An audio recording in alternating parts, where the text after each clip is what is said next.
¿cómo están ustedes?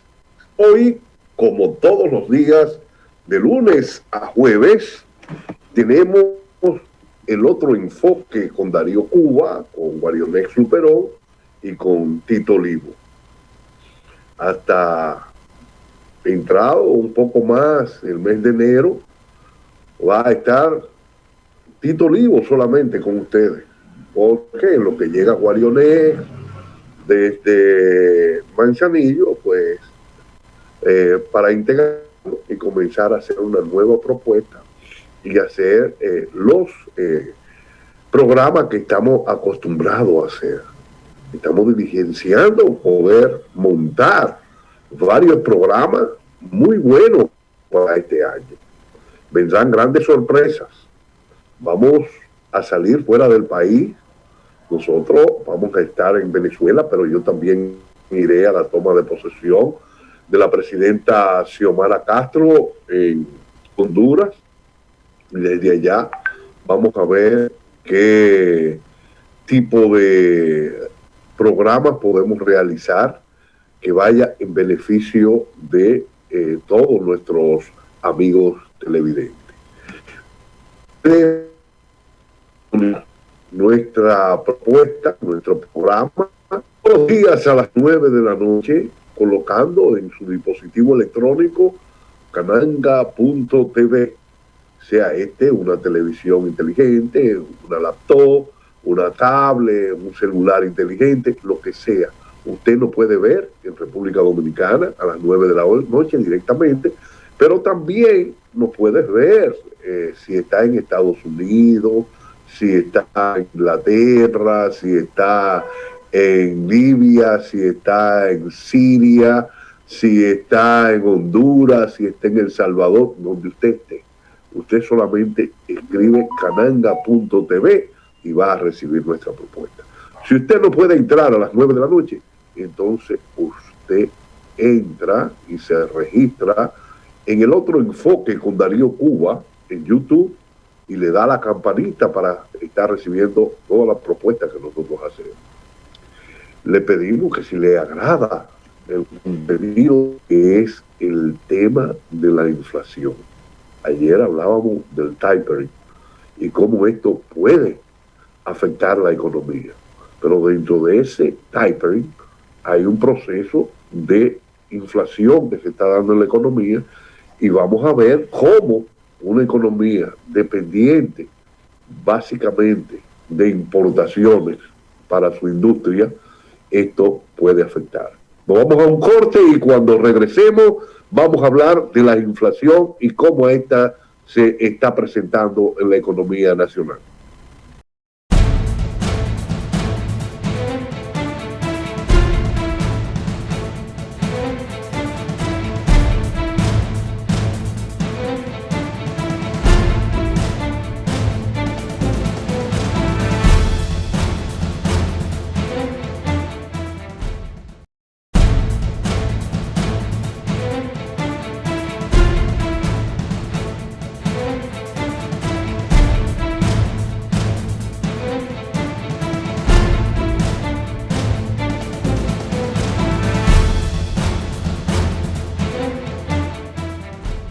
Para hablar de inflación, primero tenemos que hablar pueblo, una nación. No es más que de los precios de todos los productos de un periodo determinado, tomando como año base un año cualquiera, el que menos problemas presenta. Entonces, eso se mide con relación a los años anteriores. Entonces vemos el comportamiento inflacionario tomando un año base. Se dice que se toma año que genere menor problema en la economía, porque si tiene un año que ha habido altos niveles de inflación o convulsiones sociales, usted no puede tomar ese año como año base, jamás. Y este año base es igual al 100%. Entonces, usted va viendo y cómo se mide los niveles inflacionarios. Para que ustedes tengan una idea, dos formas de medir la inflación. Por un lado, tenemos lo que se llama la inflación subyacente. Esta inflación se viene presentando en la economía a partir del año 1973, cuando se da la primera crisis del petróleo. Aquí, para medir el comportamiento de los precios, pues no se toma en consideración ni los productos del agro no procesados, ni los productos que tienen energéticos, en este caso combustible, o que son transformados a partir de energético, de energía. Entonces, esto no se toma en consideración. Solamente se toman aquellos que no miden estos productos. Entonces, es una en una economía la inflación anda alrededor del 5%. Y te dicen la inflación subyacente, el 4, el 5. Y ustedes dicen, pero es que no, es que los pasajes estaban a 30 centavos el año pasado y ahora están a 40 y 50 centavos. Entonces no me vengan a decir que ha subido un 5%, o que el arroz yo lo compraba tanto y lo estoy comprando a tanto, que la habichuela yo la compraba tanto y lo estoy comprando a tanto. Entonces, eso es lo que tiene que ver con la inflación subyacente. Hay el otro tipo de inflación, que es la que toma todos los niveles inflacionarios que se dan en la economía, y que esto puede disparar la inflación a otros niveles mucho más elevados. Ahora, la República Dominicana tiene un grave problema. Para nosotros hacer crecer el Producto Bruto Interno, nosotros tenemos que hacer crecer la tasa de importación. Y ayer hablábamos que los costes, los fletes de los productos han subido. ¿Por qué? Porque Asia se ha convertido en la maquila de todas las economías de esta área. Entonces ellos nos están supliendo, pero como nos están supliendo de bienes industrializados, muchas veces, y no muchas veces, la mayoría de las veces, esos furgones tienen un peso muerto. Cuando los transportamos hacia Asia, van vacíos y hay que cargarle ese flete. Y eso hace que los precios de esos productos pues suban. Pero también tenemos otro problema, el coste de los productos energéticos. Por ejemplo, si analizamos el coste del petróleo con relación al año pasado, donde estuvo en un momento determinado la venta a futuro de petróleo en términos negativos, pues esto, o sea que te estaban pagando dinero para que tú te llevaras. ¿Y por qué a futuro? Porque tú tienes que comprar, no había lugares donde almacenar petróleo. Entonces las grandes petroleras te pagaban para que tú te llevaras el petróleo, para que tú lo sacaras de ahí. Te pagaban, pero te lo tenías que llevar inmediatamente. Hoy esos precios andan entre los 70 y 80 dólares, que estuvieron en los 80. El gobierno norteamericano decidió liberar 50 millones de barriles de sus reservas estratégicas, pero eso es como una gota de agua en un desierto. Eso nos sacia la sed de combustible que tiene el mundo. Y digo que no lo sacia porque demanda de petróleo son 100 millones de barriles. Por lo tanto, cuando usted libera 50 millones, quedan 50 millones en un día. O sea, porque no es liberar diariamente 50 millones, no, ellos liberaron 50 millones. Y esto es una situación un tanto complicada, porque no va a reportar, suplir las necesidades de combustible, la demanda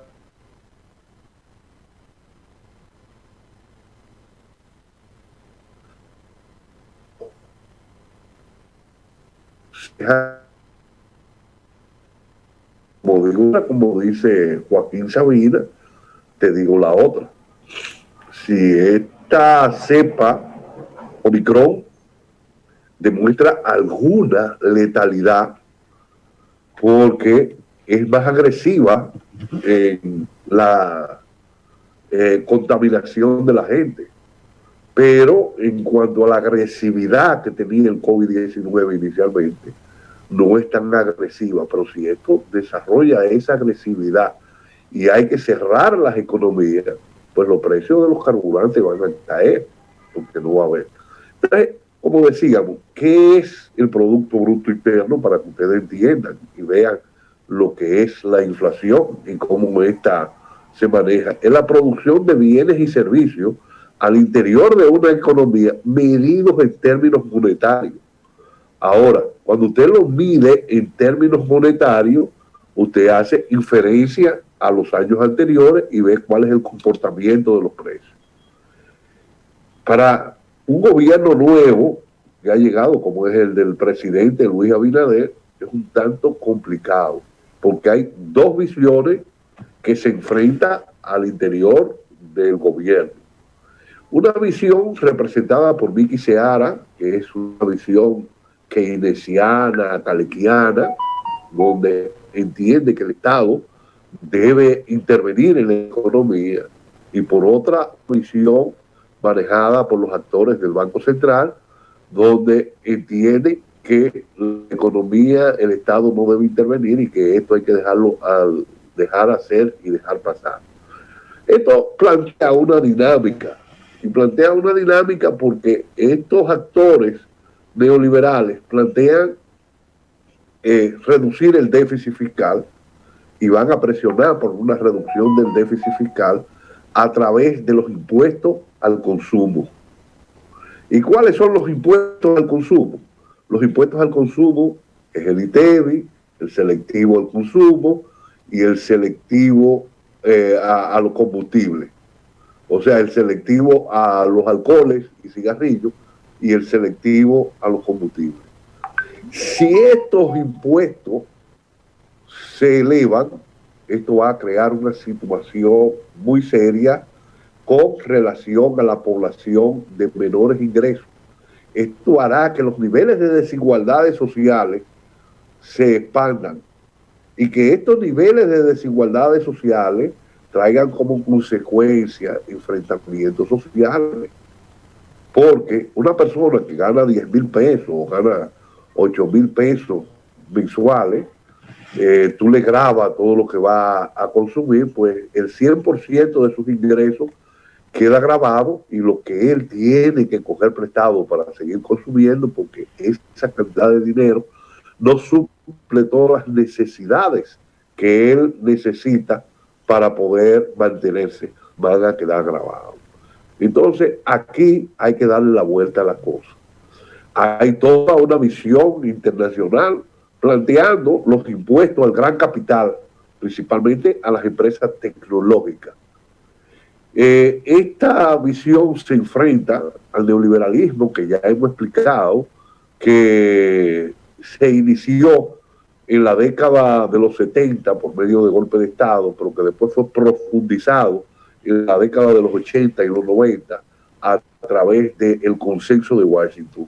Lo que Washington quiere que se sepa sobre economía. Pues ya hemos hablado en términos de cómo resolver el problema de la crisis. Y otra cosa es lo que ellos hacen. Veamos. A partir del año 1971, los norteamericanos han comenzado un nivel de déficit creciente en su economía. Ese déficit llegó a la situación de tener que romper el patrón dólar-oro.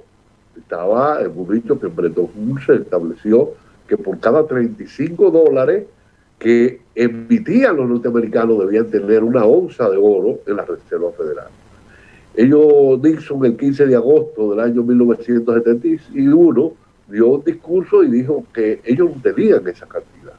A partir de ahí, el dinero norteamericano que van a emitir va a ser un dinero fiat, un dinero sin ningún tipo de respaldo. Solamente va a tener el respaldo militar de Estados Unidos y el respaldo de la economía norteamericana. Los norteamericanos no se han visto en una grave crisis de inflacionaria porque pudieron amarrar a través de Arabia Saudita la compra del petróleo a través del dólar. Y es aquí donde surge el petrodólar. El petrodólar, que inicialmente se da tanto en el año 1973 como en el año 1979, la primera y segunda crisis del petróleo, donde los precios del petróleo se disparan de $2.50 el barril a $11 y tanto. O sea, se multiplican por 5 casi, o alrededor de 5.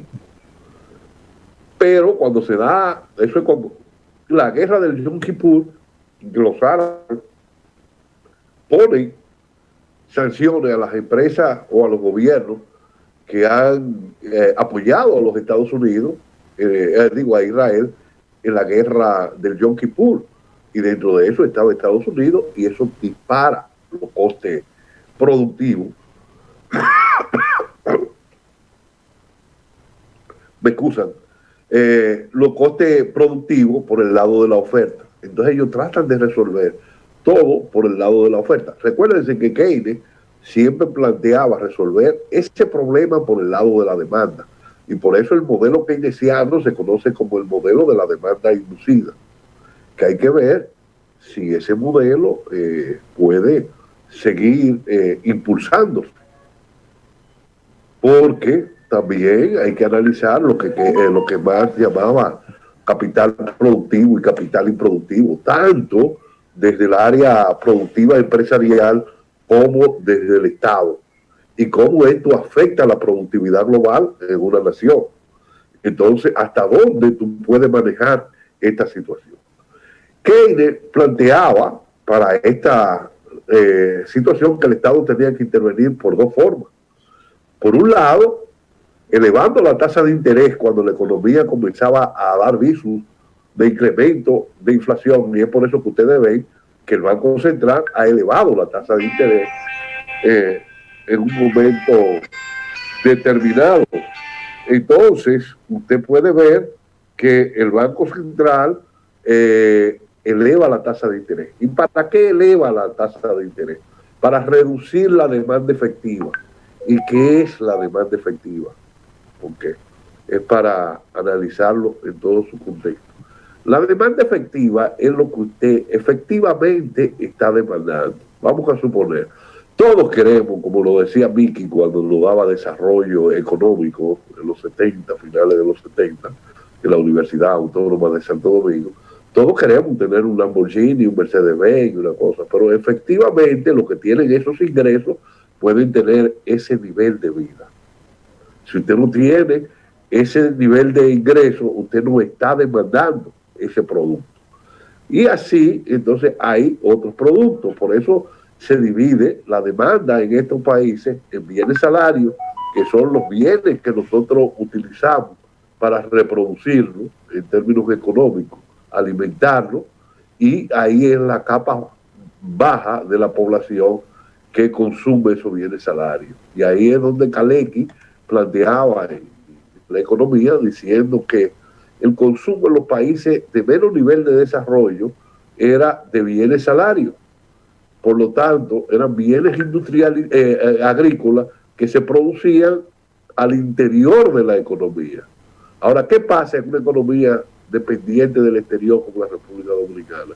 Que esos bienes industriales, esos bienes agrícolas, para usted producirlos, usted tiene que importar los abonos orgánicos o los inorgánicos, los químicos, y tiene que importar la semilla mejorada y tiene que hacer una serie de importación.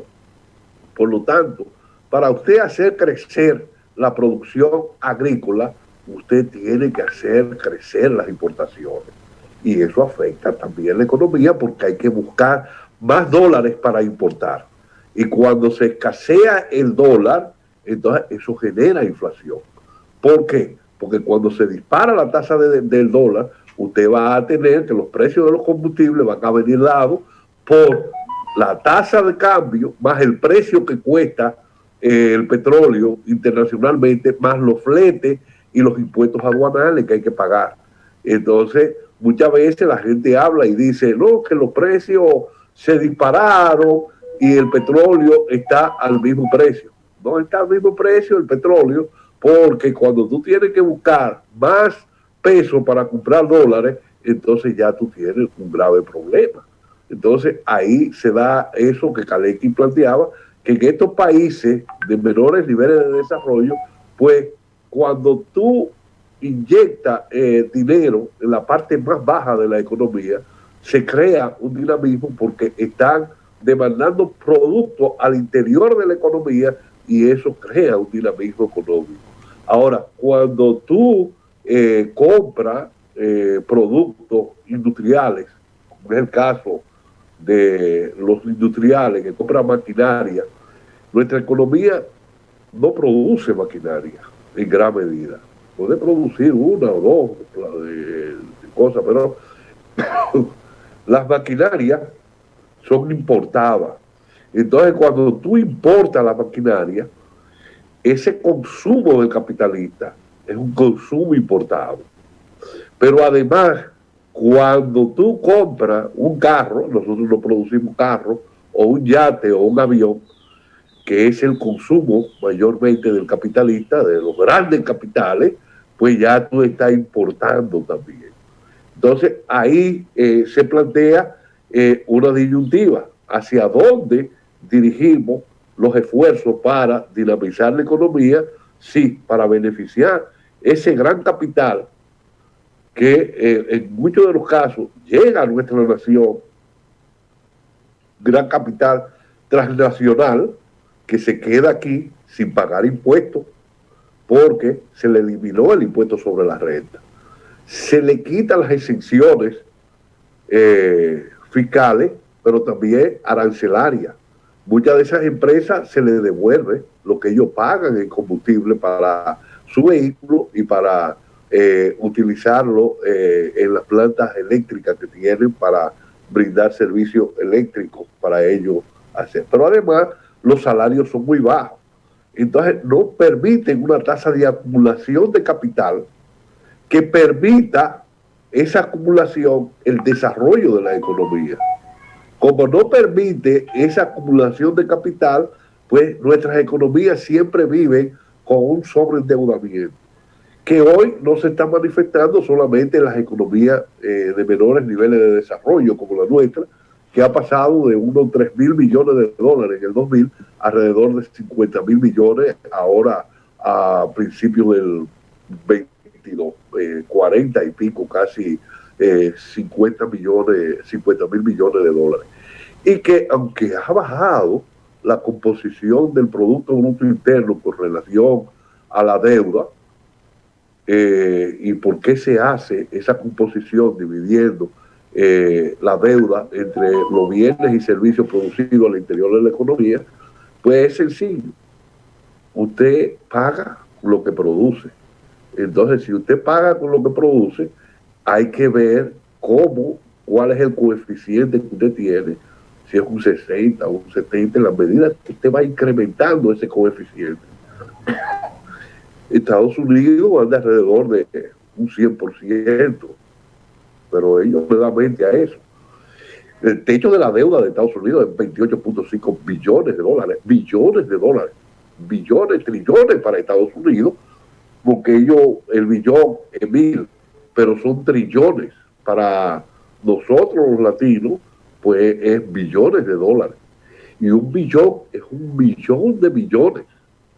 Entonces, excúseme que tengo problemas de rinitis, por eso estoy haciendo el programa desde aquí de la casa, para evitar poder salir y con las complicaciones que hay, pues no complicarme más.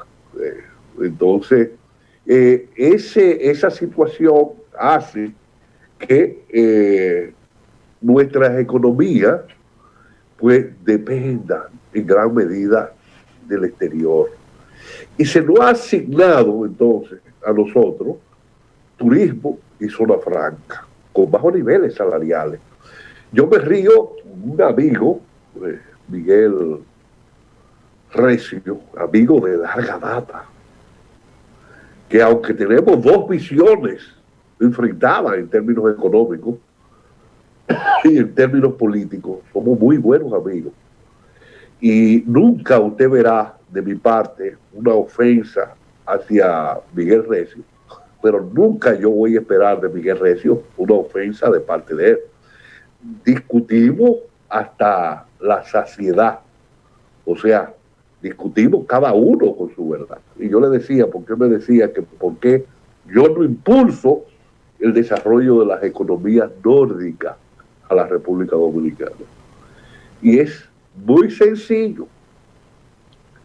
Yo soy marxista con ciertos vínculos entre Kalecki y Keynes. Casi todos los marxistas estamos muy vinculados a Keynes y a Kalecki. Escúcheme. Entonces, ¿qué se plantea cuando Smith escribe La riqueza de la nación en 1700 y pico, el 9 de marzo de 1777, creo, que decía que el panadero, el señor de la casa, que recibía, se levantaba para ir a trabajar en la mañana, recibía el pan del panadero que se había levantado antes de él, pero ese panadero recibía el pan de la industria del pan para él salirlo a vender. Y esa industria compraba el trigo para molerlo y hacer la harina. Trigo que venía de las Indias Orientales, que no era más que el continente americano. Ahora, para que ustedes tengan una idea, en 1700 y pico, en el continente americano lo que existía era el sistema esclavista. Y los costes laborales eran prácticamente cero. ¿Por qué? Porque el esclavo trabajaba hasta 18 horas y cuando se enfermaba lo mataban, porque no le daba resultado al esclavista. Y Wall Street surge en 1600 y pico, no como empresa de bolsa de valores, que era una empresa holandesa, es para comercializar esclavos ahí, y se hace una valla bien grande y se le pone ese nombre y ellos comienzan a comercializar esclavos desde ahí. Después, posteriormente, ellos pasan a hacer lo que es Wall Street hoy, que es un sistema especulativo para ir a especular en la bolsa de valores y crear beneficios, no a través de la producción, sino a través de la especulación, lo que le permite buscar grandes niveles de ganancia. Ahora, ¿por qué digo esto? Nosotros, nuestros países, por ejemplo, Haití tuvo que contraer una deuda con Francia en el año 1804, en enero de 1804, después que toma la independencia, porque Francia minó los puertos, o sea, no es que minó, bloqueó los puertos de Haití y no les permitía entrar ni salir carga. Cuando ellos logran romper con el sistema esclavista que le llevaban los franceses, que era el sistema mucho más agresivo. La esperanza de vida de un haitiano andaba por alrededor de los 20 y tantos años. Se moría. 18, 20 horas de explotación en el Saint-Domingue francés, que era para la producción de caña. Explotaban y exportaban más azúcar que la Luisiana en territorio continental en Estados Unidos. Entonces, Haití se ve compelido a pagarle 150 millones de oro, de franco oro. Eso hoy debe andar por alrededor de 7, 8 mil millones de dólares. Cuando hablamos del problema de la pobreza y la miseria de Haití, tiene que ver con eso. Tiene que ver con eso. No es que los haitianos hicieron, claro, a ellos poderse independizar, utilizaron la tea incendiaria. Pero además, que ustedes querían que ellos hicieran, que ellos permanecieran con unos niveles de explotación profundos. Entonces, no hay esa acumulación, lo que más llama esa acumulación originaria. ¿Por qué esa acumulación originaria? Porque esa acumulación es lo que va a permitir un sistema de reparto. Si usted no tiene nada que repartir, usted no va a tener nada que entregar. Es sencillo. Por eso Marx hablaba que la revolución socialista había que llevarla a cabo en los países de mayores niveles de desarrollo. En este caso, Inglaterra y Alemania, que eran los países más desarrollados, para que pudiera distribuir. Pero en este caso Stalin, que decidió no dar el salto, lo que él planteaba, el gran salto en la economía, y obligar a un proceso de industrialización y llegar al socialismo sin pasar por etapas. Y eliminó todo lo que había practicado Lenin en términos a las cooperativas y el desarrollo de cooperativas. Todo eso se fue a pique y se hizo un sistema de industrialización violento que trajo como consecuencia una gran cantidad de muertes. Ahora, él también se vio compilado a luchar en esa situación porque tuvo la intervención de los alemanes. Hitler tampoco era un fly and field, y ellos se vieron obligados a desarrollar la industria armamentista para producir tanques, cohetes, o sea, misiles, Lukakiuska, aviones y todo esto para enfrentar. Fueron millones de hombres, 20 millones de hombres que perdieron en la Segunda Guerra Mundial para poder derrotar a los alemanes. Cuando ustedes hablan de quién derrotó a Hitler, la mayoría de personas dicen por ahí, no, lo derrotaron los norteamericanos. Estados Unidos entró en última instancia a la guerra y le vendía armas tanto a los alemanes. Por ejemplo, Ford era un furibundo seguidor de Hitler y ellos le vendían armas y bienes industrializados a Alemania, pero también le vendía caldesia a los franceses. De ahí viene la posición de MacArthur, que dijo que le entregaran como bomba atómica, que iba a tirar una en Alemania y otra en Estados Unidos, y le preguntaron por qué. Dice, porque nos están matando las armas norteamericanas que le están metiendo a los alemanes. Porque vea que es esa situación. Entonces, si usted no puede acumular, usted no puede repartir. Entonces, ese sistema de reparto y que se da dentro de la economía keynesiana a finales de los 40, principios de los 50, 60, hasta que hace agua en los 70 y se produce lo que Keynes jamás pudo imaginarse, que era esta inflación. Entonces, a partir de ahí, entonces, esto crea situaciones muy complicadas. Nos vamos a una pausa y regresamos en un momento.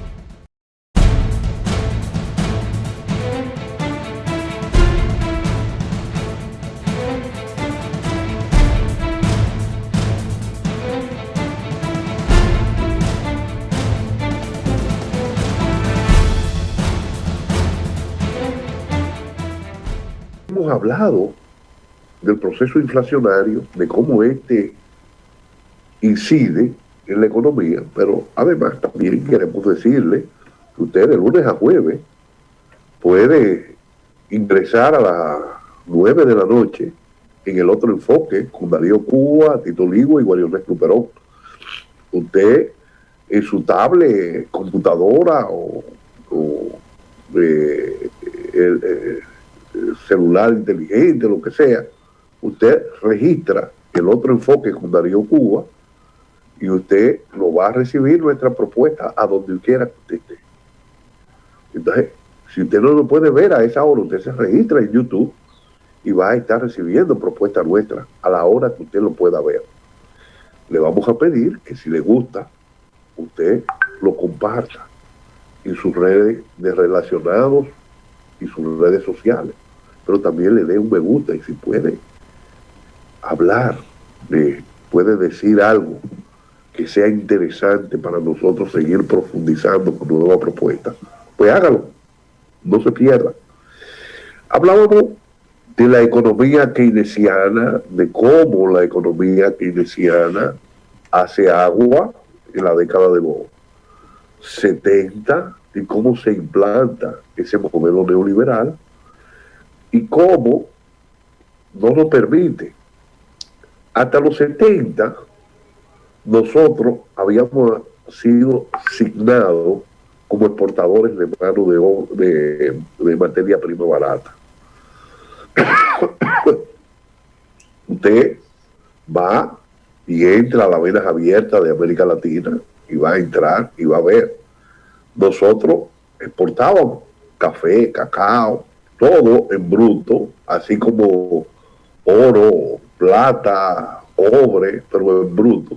Y después éramos importadores netos de bienes industrializados a alto precio. Cuando se habla de producir cacao, chocolate, todo el mundo piensa en Holanda. Holanda no produce un grano de cacao, lo lleva de aquí, de República Dominicana, de Honduras, de Guatemala, del continente americano, de África, y se lo lleva a precio por el suelo. Escúcheme, a partir de ahí, ya no solamente barata, sino que también dignaron el ser exportadores de mano de obra barata. Ellos plantean para implementar el modelo neoliberal que la economía debería dejarse al libre juego de la oferta y la demanda. Pero cuando esta economía hace agua en la crisis de los subprimes en el 2007, los gobiernos de Estados Unidos y de Europa salen a rescatar a los grandes bancos a través de lo que se conoce como la flexibilización cuantitativa, dándole dinero alrededor de tasa cero. Pero estas empresas ya no van a tener impuestos en nuestras naciones, sino que se crea un régimen libre de impuestos, supuestamente para ello traer mucha mano de obra a donde nosotros, y que como nosotros somos abundantes en mano de obra, pues nosotros podamos trabajar. ¿Qué pasa con eso? Son salarios precarios, salarios muy precarios, y esto le permite a esas empresas altos niveles de ganancia. Por eso es que ustedes ven que esas empresas acumulan miles de millones de dólares en beneficios, y ustedes pueden ver cómo en Bangladesh o en otras naciones se han producido grandes cantidades de muertes que se han incendiado por la forma inhumana en que están produciendo. Entonces, pero además de no pagar impuestos, no pagar aranceles, no pagar nada, y tener esa mano de obra cuasi esclava, también se llega a la conclusión de que hay que privatizar todo. Y para esto comienzan a crear los déficits fiscales dentro del gobierno y los subsidios a reducirlos. Por ejemplo, aquí en la década del 99 se dijo que no se podía subsidiar el sector eléctrico porque el Estado subsidiaba el sector eléctrico con 200, 300 millones de pesos dominicanos. A partir del año siguiente comenzaron a la liberalización, se creó la ley eléctrica y se dijo que era la 125.01, creo, 00, una cosa así.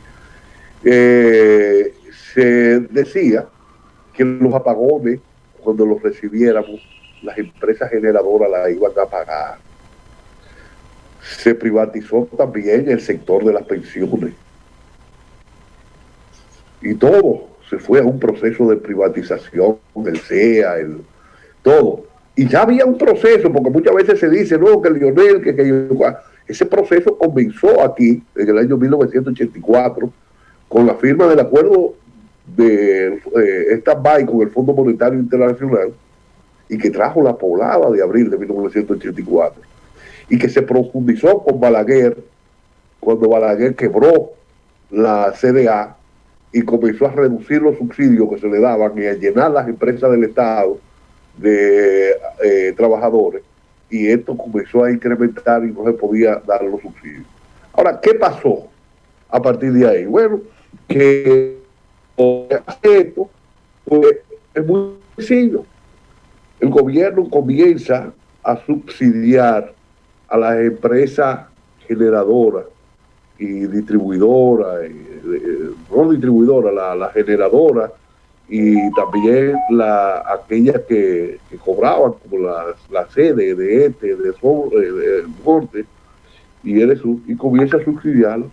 Y ese subsidio para las empresas generadoras de electricidad, pues ese subsidio llegó a miles de millones de dólares. Hoy es un subsidio grandísimo. Solamente a la Coyentri se le entregaban $4.900.000 mensuales para tenerla pagada, para comprender la Coyentri. Porque esto hacía que los precios de la energía se dispararan. Y bueno, en vez de fijar los precios a los menores costes, se llegó a un acuerdo para fijarlo a los precios del búnker C, y este es un combustible de mayor costo. Pero ahí están metidos mansos y cimarrones. Ahí no es uno ni otro. Igual que con la empresa, también se dio otra situación. ¿Cuáles fueron esas situaciones que se dieron? Además de estos grandes subsidios que se le dan a ellos por mantenerla apagada, estas empresas van a recibir una serie de prebendas, de no pago de impuestos, una serie de cosas, pero además todo el parque generador del Estado, ellos no agregaron en ese proceso mal llamado de capitalización del sector eléctrico, no agregaron una unidad generadora. Lo que hicieron fue repararon con las plantas que tenían, repararon las plantas que estaban en mejores condiciones. Aquellas de peor calidad, cogían la pieza y reparaban esa planta. Aquí había una demanda de energía de alrededor de 1.800 o 2.000 megas y habían instalado alrededor de 4.000 megas. Entonces, con eso se fueron reparando esa planta y se fue agregando nuevas unidades. Esto es bueno que se sepa, porque ahora van a venir con el San Benito de que con el proceso inflacionario hay que reducir el déficit fiscal, y que ese déficit fiscal debe el Estado incrementar los impuestos al consumo, porque no debe gravar el gran capital, porque ellos se van a mover de un lugar a otro. Esto ha hecho que hayan surgido nuevas propuestas en América Latina, como es el caso de Xiomara Castro, como es el caso de Boric en Chile, que han planteado un impuesto universal al gran capital para reducir el impuesto que tiene que ver con el consumo. Pero también vamos a analizar qué ha sido de las pensiones. Usted se retira, y yo siempre pongo el caso de Guarionex se retiró ganando 100,000 pesos mensuales, y Guarionex, cuando le hacen la evaluación para pensionarlo, lo pensionan con 10,000 pesos. Una caballá. Entonces no es el problema solamente de que te entreguen el 30% del valor de los dineros que tú te ganaste y que no se lo quieren entregar, no. Es que hay que desarrollar una visión de la capitalización de las pensiones, pero también de la salud. Usted va con un seguro que usted tiene y usted tiene que pagar una cantidad que puede ser 1,000, 2,000, hasta 3,000 pesos le cobran médico a la persona para poderle brindar con el seguro el servicio de salud. Ese servicio debiera ser gratis, es un servicio gratis. Ahí tenemos la Plaza de la Salud, y yo siempre hablo de la Plaza de la Salud porque ahí estuvo el hijo mío antes de morir. En la Plaza de la Salud se hizo en los terrenos del hipódromo Perla de Antillana, terreno del Estado, construido con fondos del Estado. Y cuando yo digo del Estado, es un fondo de usted, mío, del otro. Entonces, cuando se construye con estos fondos, el Estado, después que termina la Plaza de la Salud, se le entrega a la Iglesia Católica, al Cardenal López Rodríguez, y crean una fundación, y todos los servicios que están ahí son cobrados. Entonces, usted va, y si usted no deposita, aunque usted deposite el seguro, usted no deposita una tarjeta de crédito, o 20,000 o 30,000, dependiendo de lo que sea, usted no le va a acabar el servicio. Ahí llevaron a Claudio Camaño, héroe de la Revolución de Abril, y que vino en el año 1973 a luchar aquí con el coronel Camaño, y se salvó, y tuvo un accidente que lo estropearon, un motor, que aquí los motores tienen patente de corso, y en lo que buscaban a dónde lo podían atender, se murió Claudio Camaño. Se murió Claudio Camaño. Y era una persona reconocida. Usted se imagina un hijo del pueblo, un hijo de Machepa, un hijo de Chepita, por eso se dice hijo de Machepa, porque era Chepita, la mamá de uno de los trinitarios que llevaba y socorría a todo el mundo. Los hijos de Machepa, que van a ser, no tienen una forma de cómo poder recibir una salud de calidad. Pero así como no hay salud de calidad, tampoco hay educación de calidad. Para usted tener una educación mínimamente aceptada o aceptable, usted tiene que pagarle un colegio a sus hijos. Mis 3 hijos se educaron y yo tuve que pagarle. Yo no me eduqué en colegio privado, yo me eduqué en escuela pública y hice mi carrera en la Universidad Autónoma de Santo Domingo, pero ya eso no se puede. Ya usted tiene que pagarle esa formación en un colegio a sus hijos, y eso les reduce su salario. ¿Por qué? Porque cuando usted tenía esa educación gratis que se le daba, esa era una compensación salarial que tenía la gente. Pero además, los libros te lo cambian todos los años, y algunas veces no todos los años, sino hasta 2 veces al año te lo cambian. Entonces, el libro que tú tienes, yo tenía 3. El mayor era Joaquín, que murió, pero los libros de Joaquín no le podían servir a René, o de René a Miguel, a José Miguel. Hoy se llamaba José Joaquín, José René y José Miguel. Por tema familiar. Mi papá se llamaba José Joaquín, mi abuelo se llamaba José Joaquín, yo me llamo José René. Entonces, entre la familia se usa mucho el término de José. Pero ninguno de los libros le sirvió. Y yo me eduqué con libros, el álgebra de Baldor, la lengua española y todo. Y amigos míos que estaban por debajo mío, pues yo le entregaba el libro y ellos lo arreglaban y lo forraban y recibían clase con esos mismos libros.